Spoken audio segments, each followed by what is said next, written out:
تو میں یہ کہہ رہا تھا کہ اس زمانے میں جو اعلیٰ اخلاقی تعلیمات اور تربیت کے مضامین پائے جاتے تھے وہ کس کے اندر پائے جاتے تھے؟ شعر میں یا نثر میں پائے جاتے تھے، اور اسی لیے شعر اور نثر کے مجموعے کو ادب کہا جانا شروع ہو گیا۔ اور جو اس طرح کے نصوص ہوتے تھے اس کے اندر تعلیم و تربیت کے سارے مضامین بیان کیے جاتے تھے، اس کے اندر تفسیر بھی ہوتی تھی، حدیث بھی ہوتی تھی، فقہ بھی ہوتا تھا، اور پھر اور دیگر جو مضامین ہیں وہ سب اس کے اندر ہوا کرتے تھے، کیونکہ یہ مزاج تھا کہ جب تک کوئی طالب علم ان ساری چیزوں کو تھوڑا تھوڑا نہ سیکھ لے تب تک وہ بندہ مہذب نہیں ہو سکتا، تب تک وہ بندہ مہذب نہیں ہو سکتا۔ اسی لیے ابن خلدون کے زمانے میں جب ہم آتے ہیں تو دیکھتے ہیں کہ ابن خلدون نے کیا تعریف کی ہے ادب کی۔ ابن خلدون نے کیا کہا ہے ادب کے بارے میں جو بعد کے دور میں آیا؟ پتہ نہیں شیخ، کیا کہا اس نے؟ نہیں معلوم شیخ۔ نہیں معلوم؟ کیوں نہیں معلوم شیخ؟ ابھی تک بتایا نہیں۔ بتائیں شیخ۔ بتا دوں گا تو یاد رہے گا انشاءاللہ۔ چلو ٹھیک ہے، دیکھ لو انشاءاللہ۔ کیا فرمایا حضرت ابن خلدون نے۔ یہ فرمایا ابن خلدون نے، پڑھو کوئی آدمی۔ الادب هو الاخذ من كل فن بطرف۔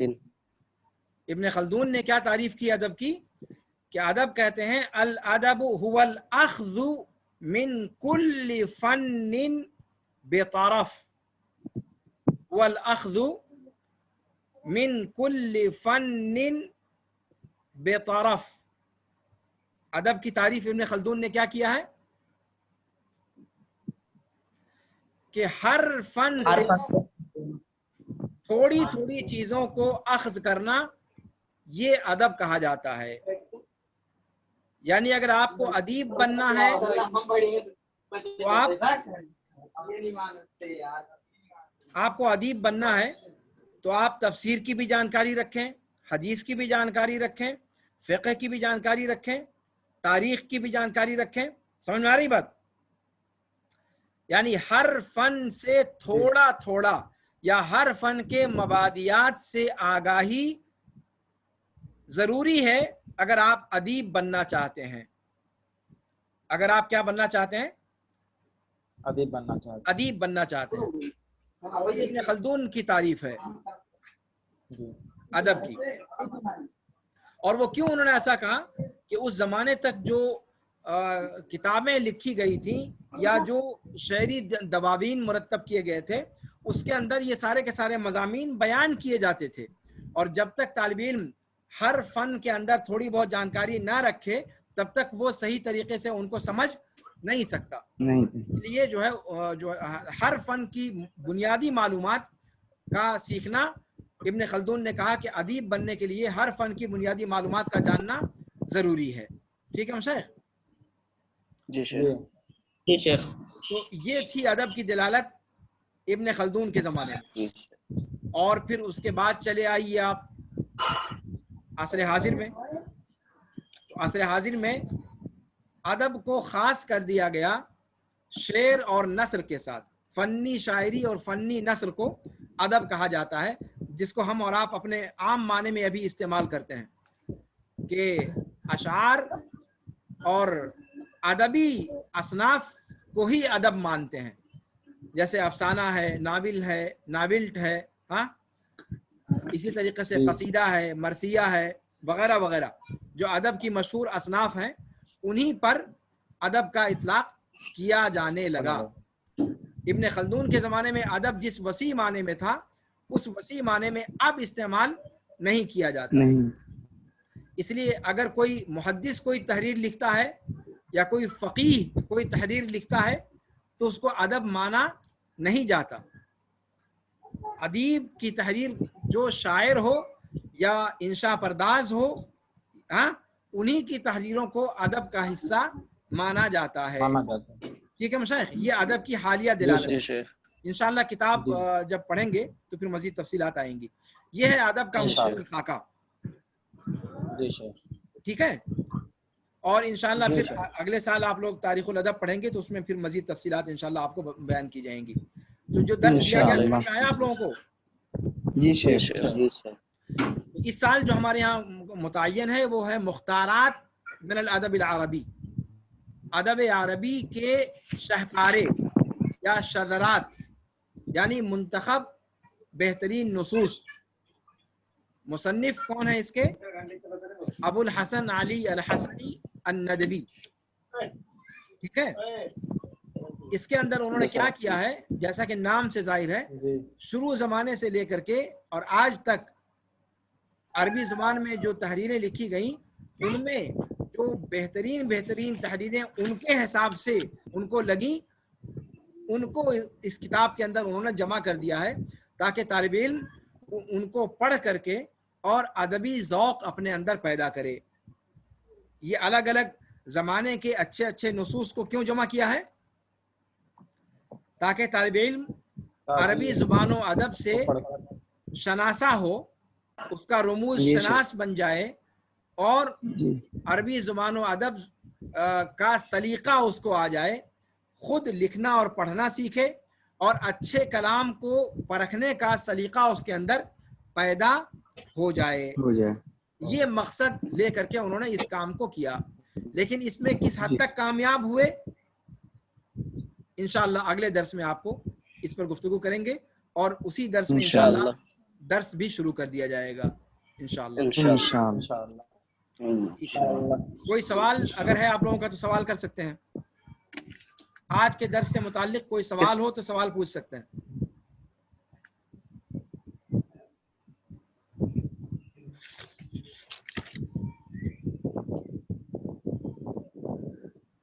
कोई सवाल नहीं है शेख। हाँ, जो इब्नुल अब्द यानी तरफ़ा का जो शेर है शेख, उसमें महल शाहिद जो अदब है उसका वजह शाहिद क्या है शेख? कौन जवाब देगा इसका? वजह शाहिद क्या है उसके अंदर? ला तरल वजह शाहिद, हाँ, वजह शाहिद ये है कि उसके अंदर खाने की तरफ दावत दिया गया है। क्या किया गया है? खाने की तरफ बुलाया गया। एक शेख चुन चुन कर नहीं बुलाया जाता था कि खास इंसान को, सबको बुलाया जाता। नहीं, वो तो शेर का माना है, लेकिन वजह शाहिद वो खास और आम नहीं। अदब यहाँ से मुराद है कि अरब से लोगों को खाने की तरफ बुलाना, खाने की शायर तरफ ने यहाँ अदब से मुराद लोगों को खाने की तरफ बुलाया। ये है कि शायर ने इस शेर के दूसरे मिसरे के अंदर अदब के कलमे से इस्म फाइल मुश्तक किया है और उसको इस्तेमाल किया है खाने की तरफ दावत देने के माने में। वाज़ेह है? जी सर। अरबाज या इरबाज? भाई तुम अरबाज लिखे हुए हो, तुम नाम तुम्हारा क्या है? अरबाज है कि इरबाज है? शेख जन्म दर्तब में अरबाज है, बाकी जगहों पर इरबाज है शेख। सही क्या है, क्या बोलते हो? शेख हिंदी में लिखा हुआ है अरबाज लिखा हुआ है शेख। तुम अपने आप को बुलाते किस नाम से हो? तुम किस नाम से बुलाते हो? गलती छोड़ो जो हुई वो। शेख स्कूल पे इरबाज शेख सब लोग, मैं भी बुलाता हूँ, लेकिन यहाँ पर शेख अरबाज कहते हैं शेख। इरबाज ही सही है, अरबाज कुछ नहीं है। शेख उसको सही कराना पड़ेगा ना। इरबाज, ऐन रा बा अलिफ बाद, इरबाज। चलें ठीक है मुशाइख, तो अगर कोई और सवाल नहीं है, और कोई सवाल है?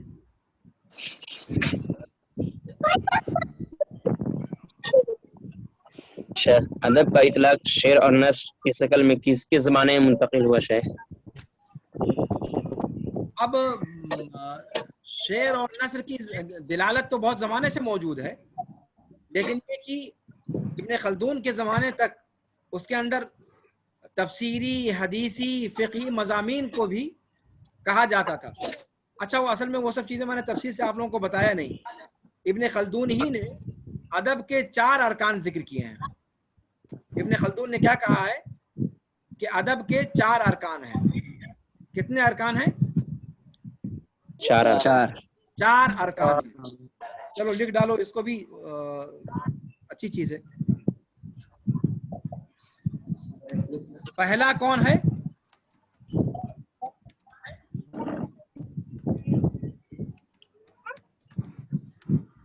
दिखाई दे रहा है? है शेख। नहीं दिखाई दे रहा है? दिखाई दे रहा है जो हो शेख। रहा दिखाई दे रहा है, है। जो हो रहा है।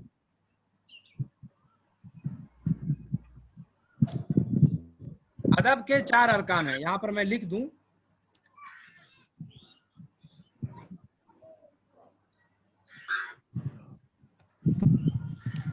अरकानुल अदब अल अर्बा इंद इब्न खल्दून। ठीक है, जी दिखाई दे रहा है? जी जी शेख। तो कहा कि इब्न खल्दून कहते हैं कि 4 अरकान हमारे ज़माने में उलमाए किराम या उदबा कहते थे कि अदब के 4 अरकान हैं। हमने सुना अपने उलमा को कहते हुए, जिनमें से पहला कौन है? अल बयान व तबयीन लिल जाहिल। और दूसरा अदबुल कातिब। अदबुल कातिब लिब्न कुतैबा। हाँ, कुतैबा। अदबुल कातिब लिब्न कुतैबा। अल बयान व तबयीन लिल जाहिज। नंबर 2 अदबुल कातिब लिब्न कुतैबा। और तीसरी अल अल कामिल कामिल कामिल फिल फिल लुगत लुगा वल अदब।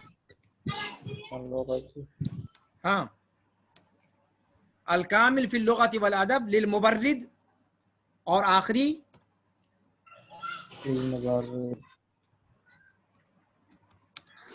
अलामा क्या है? शेख 5 ही है ना? 4 4 है ना? 4 हैं। अल कामिल फिल लुगत। पहली किताब कौन सी है इसमें? अल बयान व तबयीन, जिसका मुसन्निफ कौन है? अम्र इब्न बहर अल जाहिज। अम्र इब्न बहर अल जाहिज मुअतज़िली। इसकी किताब अदब के अरकान में सबसे पहला रुकन माना जाता है। दूसरा रुकन इसी का शागिर्द है इब्न कुतैबा, जो अहले हदीस थे। जो क्या थे? अहले हदीस। अहले हदीस थे। हदीस। शागिर्द किसके थे? जाहिज के शागिर्द थे। हदीस। और जाहिज मुअतज़िली था, लेकिन शागिर्द इब्न कुतैबा ये अहले हदीस थे। अहले हदीस। इन्होंने लिखा, इनकी एक किताब है अदबुल, इनकी बहुत सारी किताबें हैं। उनमें से इब्न खल्दून कहते हैं कि अदबुल कातिब जो किताब है, इसको अदब के अरकान में से शुमार किया गया। तीसरी किताब है अल कामिल फिल लुगती वल अदब। ये है मोहम्मद इब्न यजीद अल मुबर्रिद, एक बसरी इमाम है, बहुत बड़े नहव के बहुत बड़े इमाम और अदीब भी। नहव में भी किताब लिखा है इन्होंने, और अदब में भी। बहुत स्लो आ रही है, सुनाई नहीं दे रहा है। आवाज स्लो आ रही है? जी क्यों भाई? आ रही है शेख। अच्छा, और आखिरी किताब है अल अमाली, जिसके मुसन्निफ का नाम है अबू अली अल क़ाली। अबू अली अल क़ाली, अबू अली अल क़ाली। ये अंदलुस चले गए थे और वहीं पर अपना मसनद दर्स बिछाया था, और मशरक़ी उलूम को यूरोप तक पहुंचाने में इनका बहुत बड़ा किरदार था। तो वहाँ पर अपने शागिर्दों को ये इमला करवाया करते थे। अमाली इमला से है, पढ़ाते थे शागिर्दों को, और शागिर्द लोग अपने नोट्स तैयार करते थे। तो उसी नोट्स का मजमुआ है ये, इसीलिए इसको अल-अमाली ही कहा जाता है। किताब का नाम ही क्या पड़ गया? अल-अमाली। तो ये 4 किताबें हैं जिसको इब्न खल्दून ने अदब का रुकन करार दिया है, और ये चारों किताबें हमारे यहाँ लाइब्रेरी के अंदर मौजूद हैं। आप लोग जल्दी में होंगे, नहीं तो मैं आपको उसका दीदार भी करवा देता। नहीं शेख जल्दी दीदार करवा दूं? जी शेख। अलग करवा अलग दो शेख। देख ले हम भी। है, लाइब्रेरी के अंदर मौजूद है। इंशाल्लाह आप लोग आओ जाना तो जी शेख, पढ़ सकते हो। इंशाल्लाह। अल बयान व तबयीन इंशाल्लाह, दिखाई दे सामने, मैं उसको दिखा देता हूँ। जी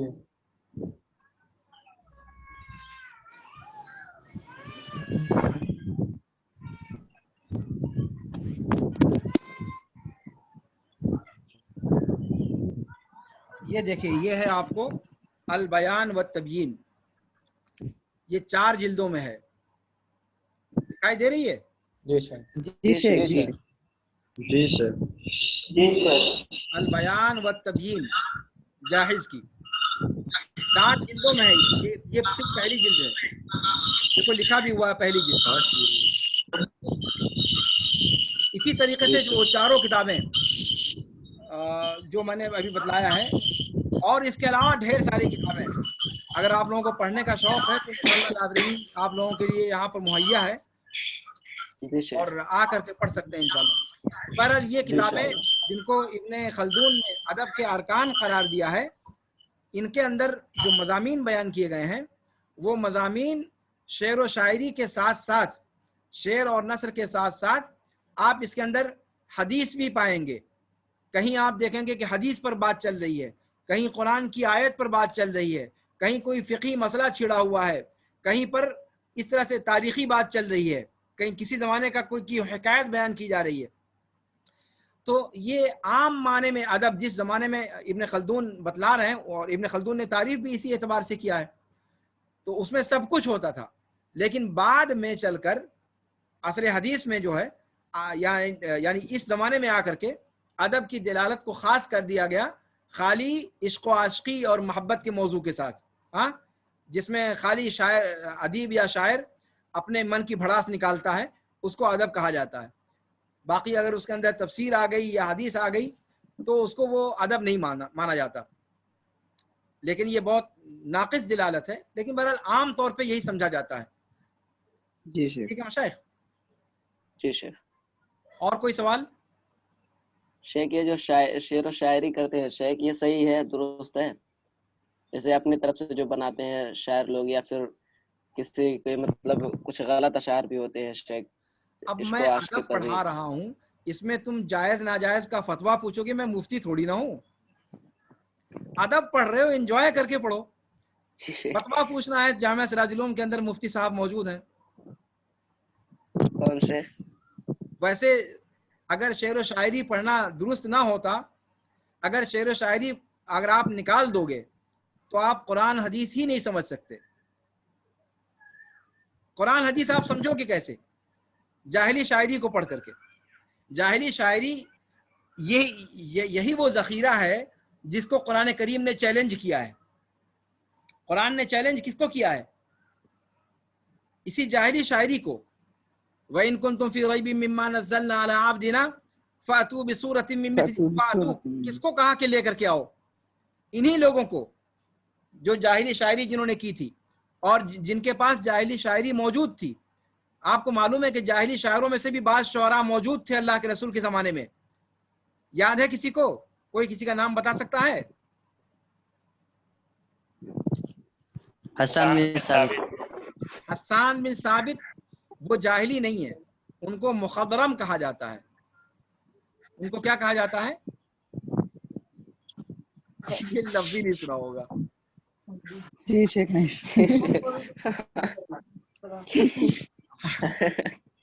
हस्सान बिन साबित जो है वो जाहिली शायर नहीं है।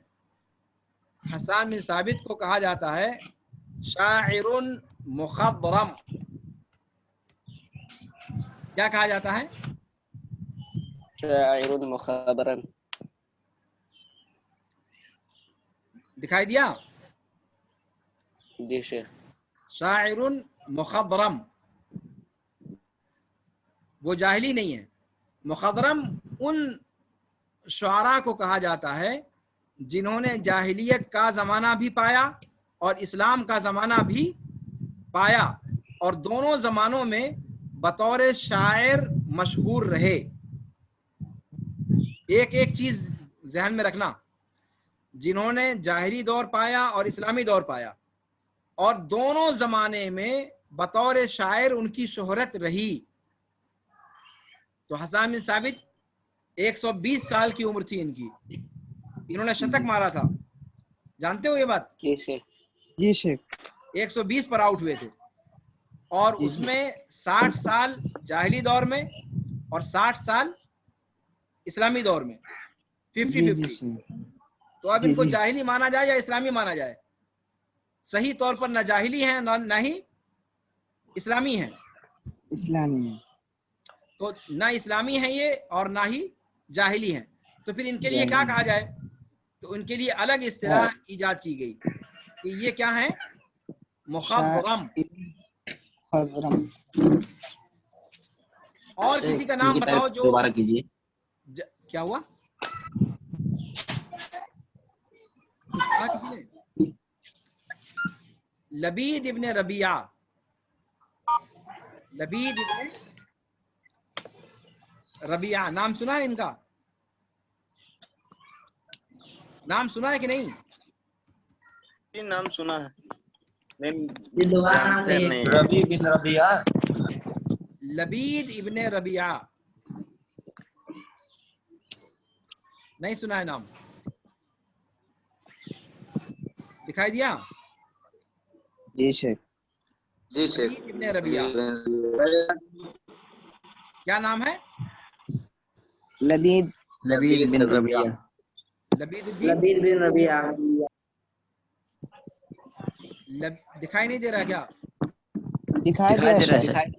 लबीद इब्ने रबिया, ये शायर जाहिली शायर है।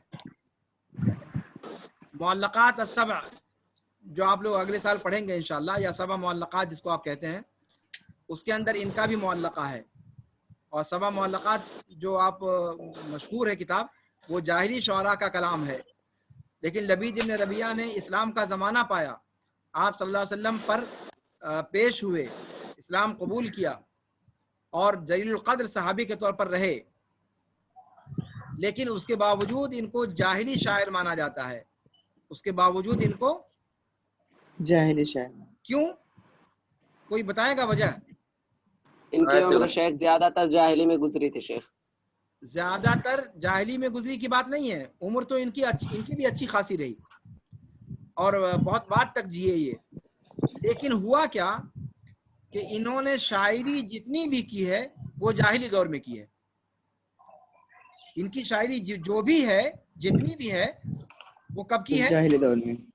जाहिली दौर की। इस्लाम कबूल कर लेने के बाद उन्होंने इक्का दुक्का कभी कोई शेर कह दिया तो कह दिया, वरना इनका कोई एक कसीदा भी नहीं है। जी शेख। कुरान के नाजिल होने के बाद उन्होंने कहा कि अब कुरान नाजिल हो जाने के बाद अब इसके मुकाबले में या तो आदमी कहे तो इससे अच्छा कहे, और अगर इससे अच्छा नहीं कह सकता तो खामोश रहे, और कुरान से अच्छा कह नहीं सकते इसलिए अपनी जुबान ही बंद कर ली। समझ में आ रही है बात? जी सर। तो इसलिए इनको, गरचे ये जिंदा थे, अल्लाह के रसूल सल्लल्लाहु अलैहि वसल्लम के बाद भी जिंदा रहे, आपके इंतकाल के बाद भी खुलफाए राशिदीन के ज़माने में रहे ये, लेकिन उसके बावजूद इनको ना इस्लामी शायर माना जाता है, ना इनको मुखद्दरम शायर माना जाता है जैसे हस्सान को, बल्कि इनको जाहिली शायर माना जाता है। क्यों? इसलिए कि इनका कलाम जो भी है वो जाहिली दौर का है, इस्लामी दौर में इनका कलाम है ही नहीं।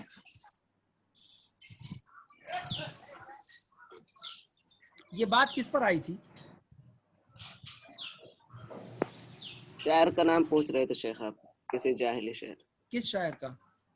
कैसे? किसी जाहिली, किसी का भी। हाँ? बात यहाँ से आई थी कि इरबाज ने आपसे पूछा था कि जो गलत अशार है उनको पढ़ना कैसा है। बिल्कुल।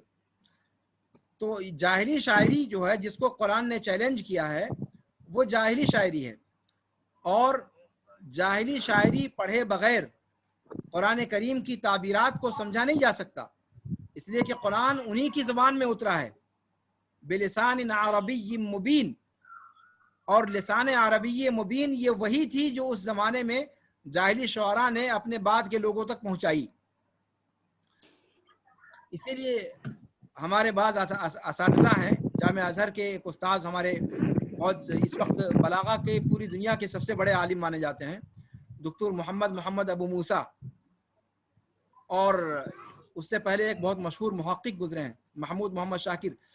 یہ لوگ کہتے تھے کہ جاہلی شاعری کا پڑھنا عبادت ہے. سمجھ میں آ رہی بات؟ جی شیخ. کیا کہتے تھے؟ تم کہہ رہے ہو گناہ کی بات کہ شعر و شاعری پڑھنا گناہ ہے، وہ یہ کہتے ہیں کہ جاہلی شاعری پڑھنا عبادت ہے. عبادت. اس لیے کہ آپ اس میں عمرو بن کلثوم یا امراء القیس کی جو اخلاق سوز حرکتیں ہیں، اپنی محبوباؤں سے چھیڑ چھاڑ کے قصے ہیں، آپ ان کی وجہ سے شاعری نہیں پڑھتے ہو، بلکہ آپ شاعری کیوں پڑھتے ہو؟ تاکہ ان کی زبان کو سیکھیں آپ.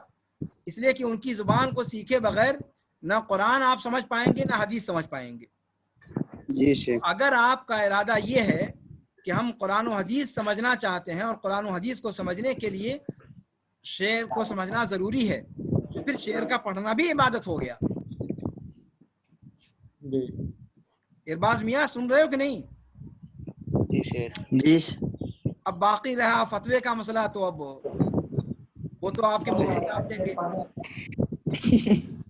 جی شیخ. مفتی کون ہے شیخ؟ کوئی نہ کوئی تو مفتی ہوگا آپ کے یہاں. ٹھیک ہے مشائخ، اور کوئی سوال؟ شیخ آپ جاہلی کہتے ہیں یا جاہلی کہہ رہے ہیں؟ عصر جاہلی کو جاہلی کیوں کہا جاتا ہے؟ احسنت، بہت اچھا سوال کیا تم نے. پہلے آپ لوگ بتائیں کہ کیوں کہا جاتا ہے جاہلی. یہ کہ سب لوگ جاہل تھے. کیونکہ اس وقت تک نبی صلی اللہ علیہ وسلم نازل نہیں ہوئی. کیا نہیں نازل ہوئی تھی؟ ان کی بعثت نہیں ہوئی تھی. نبی صلی اللہ علیہ وسلم کی بعثت نہیں ہوئی تھی. یہ کون سی بات ہوئی؟ اگر یہ بات ہے تو پھر اس کے بعد آپ صلی اللہ علیہ وسلم کی بعثت کے بعد وہ لوگ اسلام سے جاہل. عالم ہی کہا جاتا، پھر تو سب کے سب عالم کہلاتے نا. شیخ وہ اسلام کے علم سے جاہل تھے شیخ. اسلام کے علم سے جاہل تھے. اسلامی تعلیم سے شیخ. ہاں مشائخ. کیوں جاہلی دور کو جاہلی دور کا جاہل کا کیا مطلب ہے یہاں پر؟ نادان شیخ، یعنی کہ وہ نہیں جانتے تھے مطلب کہ اسلامی تعلیم کیا ہے، اسلام کے بارے میں کیسے گفتگو کرنی چاہیے شیخ. من ماننے زندگی گزارتے تھے. جاہل وہ اس معنی میں نہیں تھے کہ گنوار تھے. جاہلی دور کہنے سے بہت سارے لوگ یہ سمجھتے ہیں کہ وہ لوگ اجڑ، گنوار، وحشی، اور تم لوگ اپنی تقریروں میں کہتے بھی ہو انجمنوں کے اندر، ایسے تھے، اجڑ تھے، گنوار تھے، وحشی تھے، دنیا کی کوئی برائی نہیں چھوڑتے ہو جو ان کے بیچاروں کے جو ہے سر نہ مڑ دو. جب تک ساری برائیوں کے گھڑے نہ پھوڑ ڈالو تب تک تو تم لوگوں کو سکون نہیں ملتا ہے. ہاں، جتنی برائیاں یاد ہیں سب تھوپ دو، ایسے تھے، ویسے تھے، یہ تھے، وہ تھے، یعنی بیچارے برائیوں کا پٹارا تھے، ان کے یہاں اچھائی تو تھی ہی نہیں. تو کیا ایسا ہی تھا؟ نہیں شیخ. اگر ایسا تھا، حق پرست نہیں تھے. اگر ایسا تھا تو پھر حاتم طائی اس زمانے میں کیسے آ گیا؟ آج تک اسلام کے ظہور کے بعد بھی مثال حاتم طائی کی دی جاتی ہے. مثال تو بدلی نہیں گئی کہ نہیں یار یہ جاہلی شاعر جاہلی دور کا ہے، جاہل تھا، اب اسلام آ گیا، اب کوئی نئی مثال قائم کرو. ایسا کیا کسی نے؟ نہیں سر. اس کا مطلب یہ ہے کہ جاہلی دور کا وہ مطلب نہیں ہے جو کچھ لوگ گدھے لیتے ہیں. وہ لوگ اعلیٰ اخلاقی تعلیم اپنے پاس رکھتے تھے. ان کے یہاں وفا شعاری تھی، ان کے یہاں صدق گوئی تھی، ان کے یہاں امانت داری تھی، ان کے یہاں جود و سخا کی صفت تھی، اور ڈھیر ساری صفات ان کے اندر پائی جاتی تھی. بہادری، شجاعت ان کے یہاں کوٹ کوٹ کر بھری ہوئی تھی. یہ ساری چیزیں ان کے یہاں پائی جاتی تھی. جاہلی دور کو جاہلی کہا جاتا ہے شرک کی وجہ سے، چونکہ وہ لوگ کیا تھے؟ بت پرست تھے. اور اسی لیے جن لوگوں نے کہا کہ وحی کی تعلیم سے آشنا نہیں تھے، یعنی توحید پرست نہیں تھے، تو وہ بات اپنی جگہ پر درست ہے. اس اعتبار سے ان کو جاہل کہا گیا ہے، اس اعتبار سے نہیں کہ وہ کلچرڈ نہیں تھے، یا سرے سے اخلاقی تعلیمات سے پیدل تھے، ایسی بات نہیں ہے. واضح مشاہد؟ جی شیخ. شیخ جی یہ حاتم طائی کون تھا شیخ؟ حاتم طائی کون تھا؟ جی شیخ. ارے حاتم طائی پر تو تمہاری ہندوستان میں ہندی فلمیں بن چکی ہیں اور تم ابھی پوچھ رہے ہو کہ حاتم طائی کون تھا. کمال ہے بھائی، کس دنیا میں رہتے ہو. حاتم طائی عرب کا ایک مشہور سخی گزرا ہے جس کی سخاوت کی مثال دی جاتی ہے. اب حاتم طائی کے قصے اردو زبان کے اندر بھی موجود ہیں، آپ کو ملیں گے، لیکن وہ سب افسانوی قصے ہیں جن کا حقیقت سے کوئی دور دور تک واسطہ نہیں ہے. ٹھیک ہے مشائخ، یہ آپ لوگوں کی اضافی گھنٹی چل رہی ہے. اگر کوئی سوال ہو تو ٹھیک ہے، نہیں تو پھر اب رکھا جائے. حاتم طائی کے بارے میں کچھ بتلا دیجیے شیخ، اس کی حقیقت. آپ کے درس سے اس کا کیا تعلق ہے؟ درس ختم ہو گئی شیخ.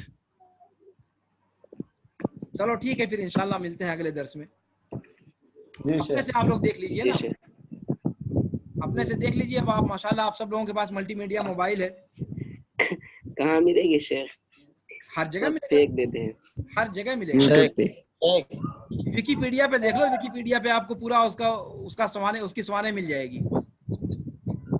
ویکیپیڈیا ایک سائٹ ہے، آپ عربی میں ڈھونڈو، لکھو من هو الحاتم الطائی، پورا اس کا بایو ڈاٹا آپ کے سامنے ڈال دے گا.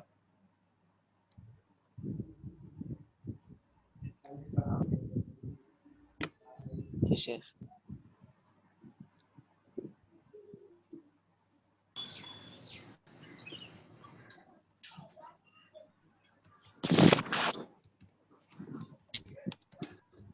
اور کوئی سوال تو نہیں ہے کسی کے پاس؟ نہیں شیخ، آج کے لیے کافی ہے. دیکھو میں تم کو وہ پیج ہی دکھلا دیتا ہوں، ویکیپیڈیا کا میں نے کھول دیا ہے ابھی.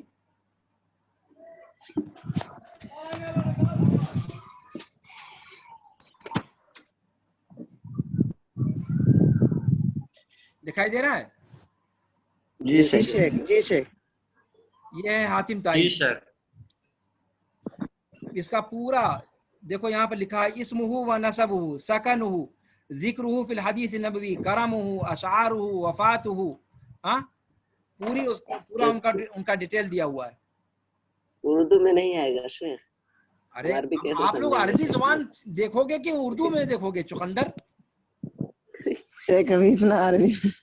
اس کی بیوی کا نام دیکھو یہاں عربی بائیں اتنا طرف لکھا فصیح ہوا ہے، اس کی بیوی کا نام کیا تھا، اس کے بچے کتنے تھے، اس کے رشتہ دار کون تھے، کس قبیلے کا تھا، پیدائش کہاں ہوئی، وفات کب ہوئی، سب کچھ تو لکھا ہوا ہے. جی شیخ. دیکھ رہے ہو کہ نہیں دیکھ رہے ہو؟ دکھ رہا ہے جی شیخ. شیخ. دیکھ. چیک زوم کیجیے. یہ نہیں سسٹم موبائل میں بھی ہے؟ ہاں موبائل میں بھی ہے. ہر جگہ ملے گا، وہ تو ظاہر سی بات ہے، نیٹ پر ہے تو کہیں بھی آئے گا نا وہ. جی شیخ.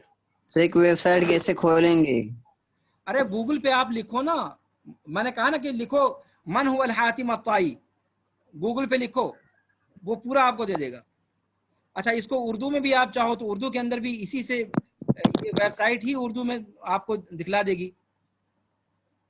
دیکھو یہاں لکھا ہوا ہے، یہ دیکھ رہے ہو؟ یہ کرسر دیکھو ہمارا دائیں طرف نیچے جی لکھا شیخ ہوا دکھ رہا ہے. جی اس کو شیخ. کلک کرو گے اردو میں آ جائے گا. یہ لو اردو میں آ گیا. جی شیخ. جی شیخ. دکھائی جی دے رہا شیخ ہے؟ آ گیا. جی جی جی جی شیخ. شیخ. جی شیخ. یہ حالات زندگی دیکھو پورا اردو میں آ گیا. اخلاق و عادات، شاعری، حوالہ جات دکھائی دے رہا ہے؟ جی شیخ. تو موبائل استعمال کرتے ہو تب پھر کیا ضرورت ہے پوچھنے کی، وہ تو خود ہی آپ دیکھ سکتے ہیں. اس کی تصویر بھی ہوگی شیخ. ہاں نہیں چلو شیخ. ٹھیک ہے. ھذا وصلی اللہ وسلم علی نبینا محمد وعلی آلہ وصحبہ اجمعین. السلام علیکم. وعلیکم السلام.